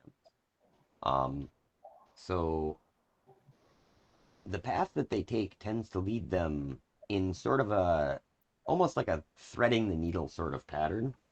From Automata, where they come in, they will take a path up to Fortitude, which is the next gate town, where they will portal out to the plane of Arcadia.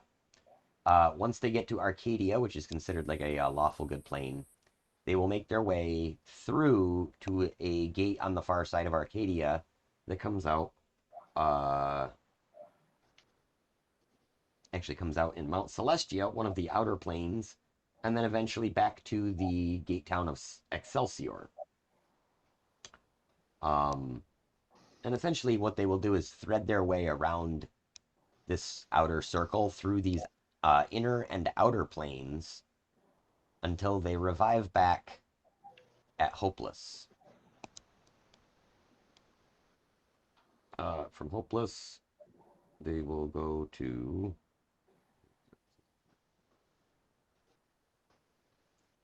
Torch and Gehenna. Sorry, so it's after Torch. Gehenna being one of the layers of the Abyss. From there, it is believed that they can get into the planes of the Nine Hells, starting with Avernus and working their way down to a portal that leads them back up to the gate town of Ribcage, and finally, when they reach Rigus, that's when they return to Mechanus. So it's literally like, they go around the outer Outlands wheel, going in and out of these outer planes that exist outside of the Outlands. It seems like a very long trip to you. Umbra seems to get very excited, and she says, wait, what if I could make their trip not last that long? How cool would that be? And she kind of thinks about it for a minute. She's like, it seems like I just opened this portal. I mean, this portal's been here as far as I can tell. I just opened it. I don't have to concentrate. I'm not paying attention to it right now, she says. She's talking about the portal in Automata. She says, I could probably make a portal that just gets them to wherever they need to go. Maybe we could check all these places out. Please, can we, Arianth? Come on, let's do it. Inamingle, who has been sitting here crying the entire time, And Durkale, who has been just kind of looking around at this place, like surveying the situation. Durkale kind of looks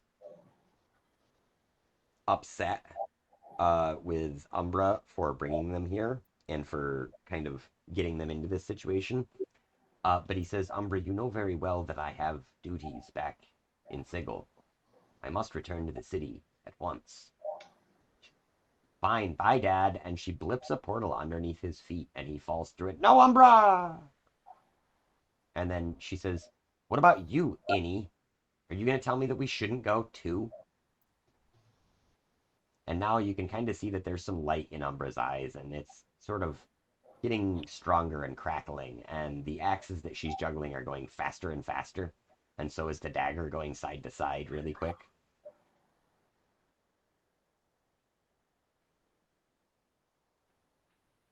Come on, guys, I really think we should do this. This could be like a really cool bonding experience for us. Why do we need the modrons with us? Can't we just go to the rod ourselves? Well, yeah, but that wouldn't even be fun. Then it's just like jumping to the end of the story. You should read the whole story, you know, she says. This is very like 12-year-old logic. I don't know. She's not being particularly like mindful.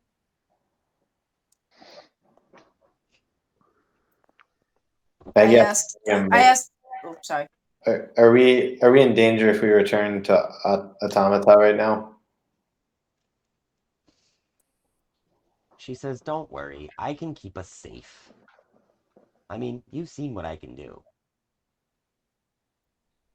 She is very, very I say to Umbra, self-confident. I say to Umbra, can we perhaps compromise and portal one or two of these places and then portal them directly to where we need to go? She says, I've got an idea. How about we bring them where they need to go right away? You seem to want to get there quick. Let's do it your way, and we'll see what happens, she says, and kind of smiles. I turn to everybody. Are we all in agreement? Maggie says, this sounds kind of crazy. Isn't Orcus in charge of these robots? Or isn't that what... If Orcus is in charge of the robots, then it's in everyone's best interest to send them back where they belong. But if they're... And not have them go through all the towns. If they're going for the rod and we're going for the rod, we don't want them to get there with us. Can we skip them past where we're going and portal them beyond that and just back into where they need to go?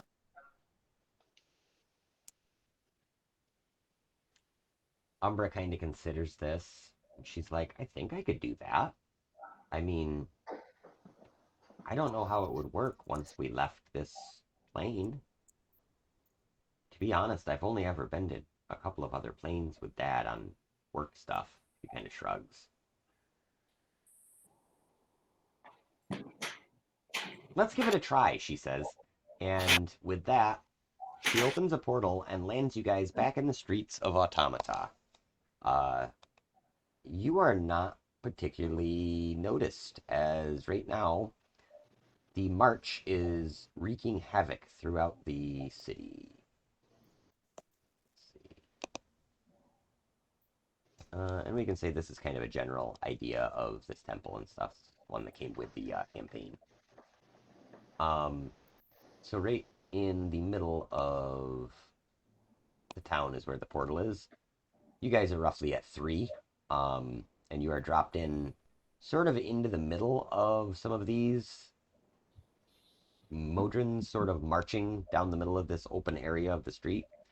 And as you are, Umbra opens a portal vertically in front of herself that's wide enough for these automata to just, or for these, sorry, I'll get my words mixed up, for these modrons to march through. And she says, well, Everybody ready? I guess ready as we'll ever be. All right. She says, you guys have to go first. You suddenly I hear shrug and fly through.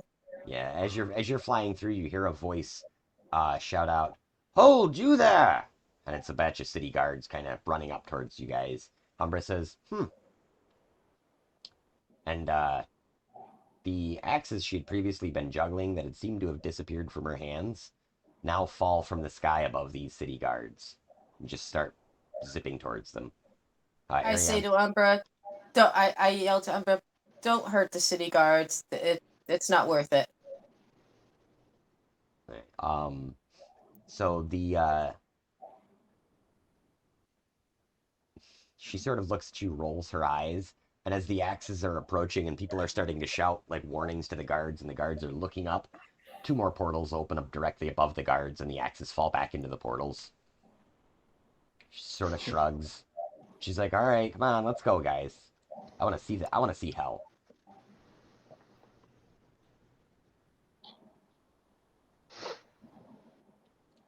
And these modrons are now just marching one row after another into this open portal.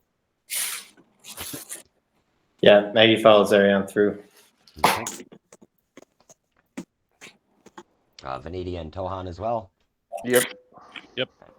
So as soon as the rest of you are through, you see Inamingle pop through, and then Umbra comes through afterwards. And when you kind of land, this time it's literally like you step through, so you just step into another plane of existence. Do we still have the wizard and the cat with us? The wizard and the cat were not with you when you guys portaled back to Automata. They were left there. Okay.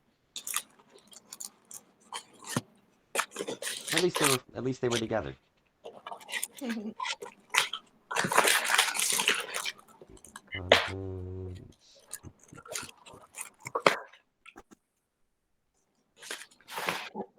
So as you set down into this new location, or set into this new location, you can see ahead of you several of the modrons that had stepped through are continuing their march, although several in the front have halted.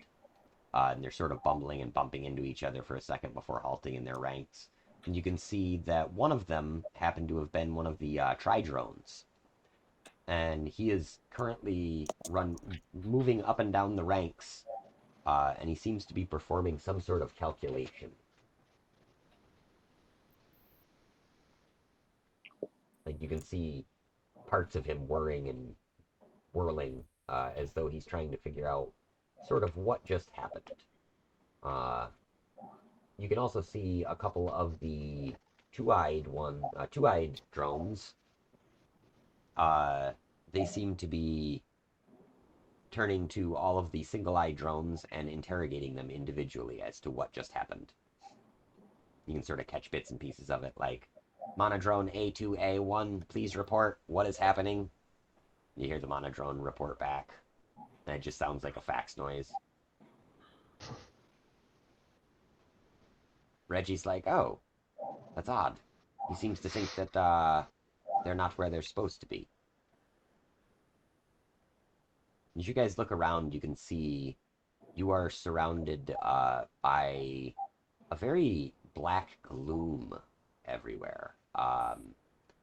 There are distant sources of light here and there, which appear to be from these large burning sort of pyroclasmic clouds.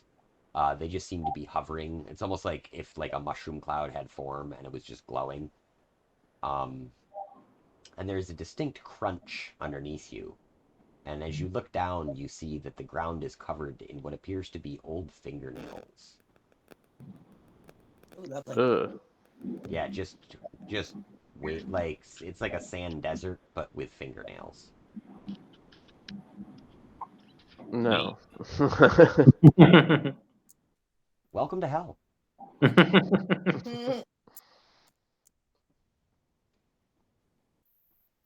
Is Umbra through yet? Yes, Umbra's also come through.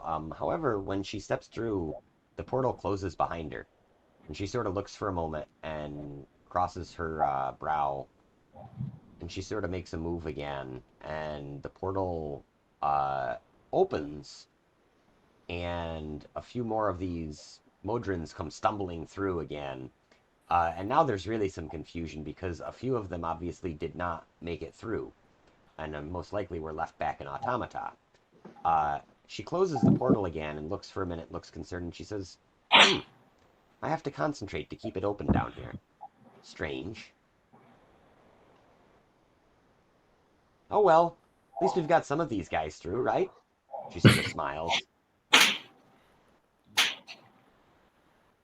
This girl is chaos. Yeah.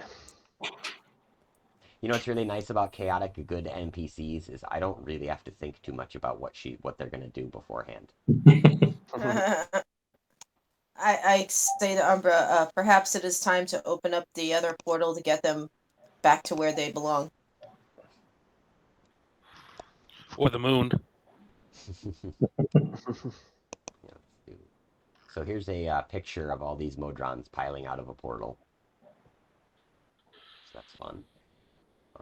Here's a better picture of all the modron types you guys have seen. So like, I believe the highest one that you guys saw was maybe a pentadrone. I don't know. By now, like you've actually like there like when you guys portaled out, there was probably 1,000 of these modrons that had stepped into the city, slowly walking, scanning things, looking at stuff, reporting back to their higher ups. Um,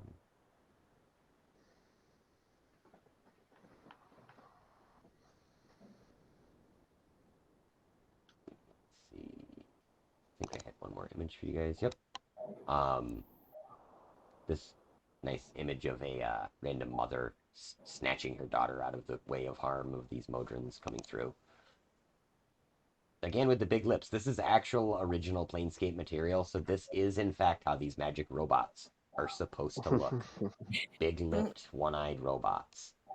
If you ask me, Pixar, TSR might have had a lawsuit on their hands against Pixar. You know, Yeah, these because they things, look like Mike Wazowski from they Monsters Inc. Mike Wazowski or Yeah. Minions. I mean, like I wonder if anybody, one of the guys that worked on Planescape works for Pixar now, maybe. Like, because even the other one, you said it, he looks like Wally. And this stuff was all made 20 years before any of those movies were. We're watching you, Pixar. So yeah. You get slapped with a cease and desist. Yeah, immediately, right? Um, there's an alarm on my YouTube channel as soon as I turn it on. It just starts going whoop, whoop, whoop. Disney knocks on my door. Yeah, so you guys are in hell now. Honestly, I don't have hell prepped yet, so might have to call it a slightly early night. But yeah, essentially, if It, your plan is for her to open the portal for them to continue on their way to the next like spot they're supposed to be. yeah, that was how we planned it so that they wouldn't be in hell while we're trying to search. Okay. Yeah, she's able to do that, although she actually has to move the portal along their ranks because they are just standing still, essentially. But she is in fact able to, like, it wasn't very, it was maybe like 100 or so of these things that marched through while she had it open. Um, and she's able to send them on their way. They all seem very confused, like they keep saying things to each other like, does not compute with prime directive, we require reprogramming, things like that. Damn, giving these things existential dread.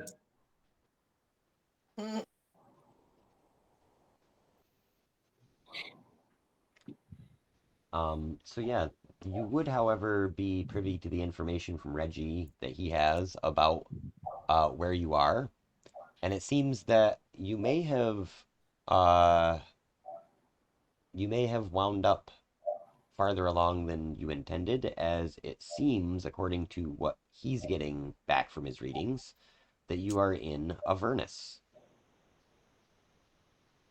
which is one of the it's the kind of top layer of hell, we'll call it. It is technically, I believe, considered part of the prime material plane, or at least it exists in a way similar to like the Shadowfell or the Feywild, where it's like it runs parallel to your plane of existence. Which means like essentially like when certain souls die, they go to a furnace from your world.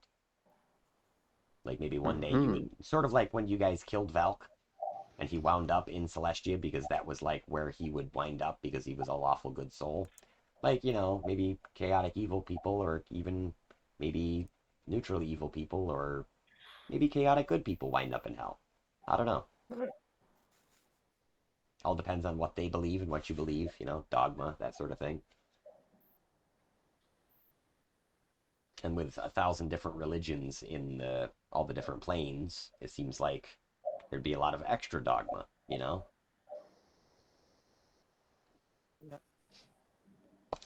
Like if a group believes that you have to be lawful and then you believe that your whole life and then you do something unlawful, you probably wind up in hell.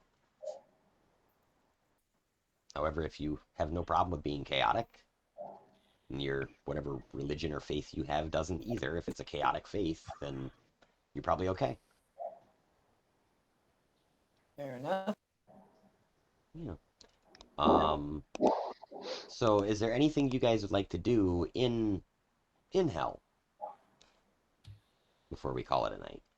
So we know that somewhere in hell is this Rod of Orcus. We don't know where. Correct. And That basically, is this the last information you had for it, was that it was somewheres in one of the planes of hell. Does Reggie have any way to search for it? He tells you that it's going to take some time, like probably the equivalent of a long rest or something like that, before he would come up with any information. So he would. How long has it been since we long rested? It's got to have been at least a day. Sure. Are we at a spot where we can like do watches and stuff? Since I have my only need 4 hours, where it'd be relatively safe for us to take a long rest, if everybody agrees. I mean, it's questionable bad as to idea. how safe it would be. But essentially, you guys right now are in like an open area with like sort of fingernail dunes all around you. So you could find kind of a low spot in the fingernails and maybe nestle in. Oh, make like a fingernail igloo. Yeah, like a little fingernail nest. Yeah. No, I'm not here for that. I'm gonna do a snow angel in the fingernails too. They're making this awful scratching sound against your scales. It's like nails on a chalkboard. I hate it. Thanks, I hate it. Yeah, and there's this odd kind of smell in the air, and you're pretty sure that it's the smell of fingernail dust. Well, if it's going to take Reggie a long rest time to figure it out anyway. Yeah, I mean, it would be nice to reset spell slots and all that. I'm fine. I'm down almost half my hit points too.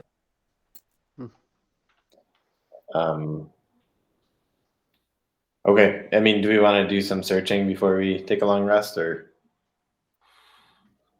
look around a little bit? Sure, I'll climb to the top of the fingernail dunes and see what I can see. Okay. As you look out, Tohan, I often wonder what a dragon's version of hell would be like, and I don't think this is it. I think as you look out, you're like, whoa, this place looks fucking awesome. Like you see like a giant skull in one part, like way off in the distance. Like it's like literally the biggest skull you've ever seen, and you're like, that's so metal. Pretty sure Tiamat lives in Avernus, so there is several like lakes of fire and lava all over the place that you can see. There does not appear to be a lot of trees, although there do seem to be these odd sort of forest-like areas of like pillared rock. And you can also see that once you climb to the top of one of these dunes, you get a really good look with some light at what is above you. And it seems like above you, floating what seems impossibly far away, is the lights. Almost at first it looks like a chandelier to you, and then you think, no, I'm pretty sure that's a city on the ceiling. Like it kind of reminds you of when you were standing in one part of Sigil and you were looking up and you could see the other part. Except for this, it just seems like a single city in the center of this massive like cavern almost. You also notice several creatures flying overhead, like just huge winged creatures that are spitting fire and some of them are wielding weapons like scythes and swords and things like that. Sweet. So it's like a Van Halen cover. It's literally, yeah, like a meatloaf. I don't know. Yeah. Yeah. Out of hell. Does Tohan see anywhere that would be a night or a better place to have a long rest that may give some cover? I mean, he saw that big skull. That might work. All right, tell them what I see and ask them if they want to camp in a skull tonight, because that sounds pretty fucking metal. Down. Sure. All right, so the skull's maybe like probably takes you an hour and a half to walk there. And like as soon as you guys teleported in, the one thing you really noticed is that it seems to be like dusk, but like the tail end of dusk. So it's dark. You can only see maybe like your dungeon distance in front of you. So as you're making your way over here, you kind of have to stop and keep climbing up to the top to see from like some of the exterior light of like these lava lakes and things. You eventually though make your way to this massive skull, and it does indeed look like the skull of some sort of a dragon or demon creature. It's got like big horns and fangs coming off from it, but it's completely hollowed out and dry, and it does not appear to be filled with fingernails. Sweet. That's a plus. For I guess Tohan can sleep outside. He's really into the fingernails. I was thinking about trying to set up a hammock between these two horns. That's a wonderful idea.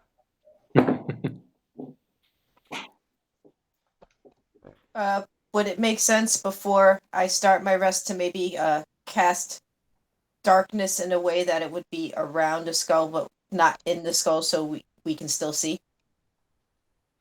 Does the party think that's a good idea? Sounds fine to me. Yeah, I think if you're able to. Yeah, and I think I can see through my own darkness spell if I remember correctly.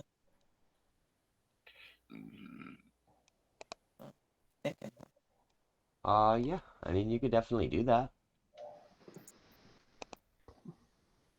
All right, so I'll cast that just to give us a little more cover, and then the last 4 hours of the rest, I will read my enchantment book while keeping an eye on the surroundings and watching out for things.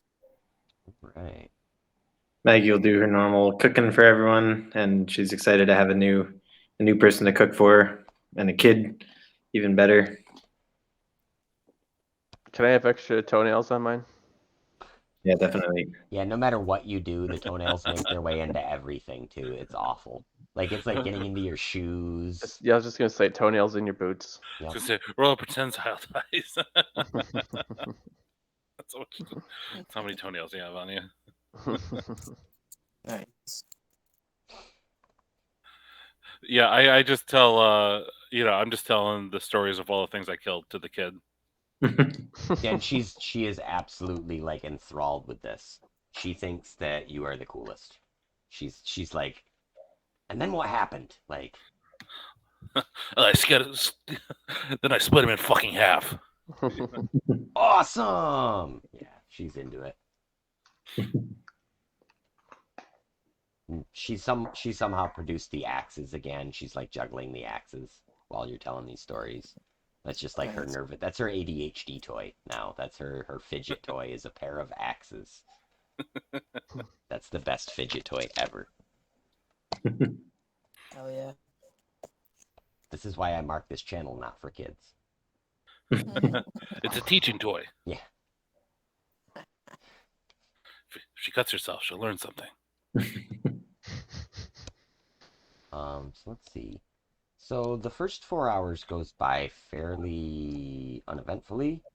However, right after Arianth, you said you were gonna take first watch, right? No, I was going to take second watch. Second watch? Okay, so right after the watch changes and you take over, there are 9 half-fiend minotaurs that begin to wander around the outside of your camp.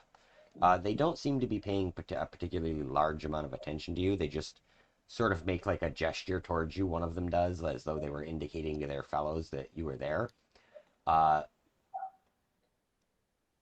But they don't seem to really give you much mind, and they continue on their way.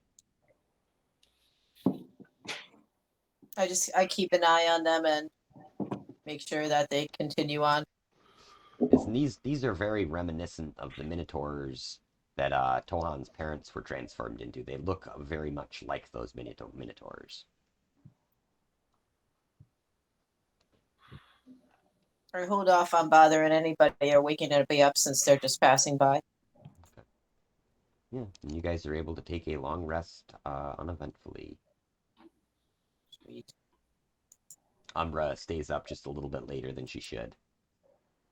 So when she wakes up, she's all tired and cranky. I don't want to get up yet.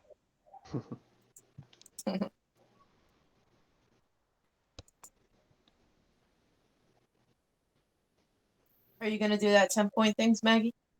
Yep. Yeah. When they get up, she'll do her inspiring leader speech and give everyone. Remember what it is now. Where is it? Here it is. 16 10 hit points. Sweet. While making breakfast and trying desperately, but without succeeding to keep toenails out of the eggs. Actually, no. She individually picks all the toenails off the eggs. God. The one thing you notice is that as you are throwing these egg-saturated toenails off into the distance, you're kind of flicking them away from yourself, and things like small, you're not sure if they're bugs or crustaceans of some sort, are skittering up out of the toenails and grabbing these egg-soaked things and probably eating them, and then scurrying back down into the piles of toenails. I do my best to use predigitation to clean our eating area so that the toenails aren't getting in the food. Yeah, so like you're looking at your food and like wherever like a toenail starts to fall in, you're flicking it back out with the magic. Same thing's happening. Like these weird little crustacean crab bugs are like grabbing it and like scarfing it down and disappearing into the pile. It's Lovely. horrifying. That sounds Can kind I- of cute, though. I'm really No, sorry, go upset. ahead. I'm really upset that you guys got to hell before I could find the deck of cards that I was looking for in Tabletop Simulator today, because I specifically knew you would eventually get here, but I wasn't sure that you were gonna do what you did. And there is a deck of cards that I have that provides you all with a basic, like, we'll call it a discomfort, something that bothers you really bad while you're in hell. And I will probably have those for next time, hopefully, because I was looking for them, like I said, and I could not find them. But they are a lot of fun. And then once you overcome them, maybe there'll be some benefit to that. Nice. Maybe you get some sort of a bonus or something. Okay. But yeah, that's all that I had prepped. I thought that possibly there was going to be some combat with the modrons, so I just sort of didn't do anything with prepping any other encounters. So you guys got away without a fight today. All right. We could fight them in our dreams. Umbra's like, I'll bring them back if you want to fight them. I don't. Just the pyramid one. Fucking hate pyramids. Yeah. And I quickly say, he's just kidding, Umbra. We don't want him. No, I'm not. I go to him. Shh. Yeah, so I want to knock it over. See how it's going to stand up.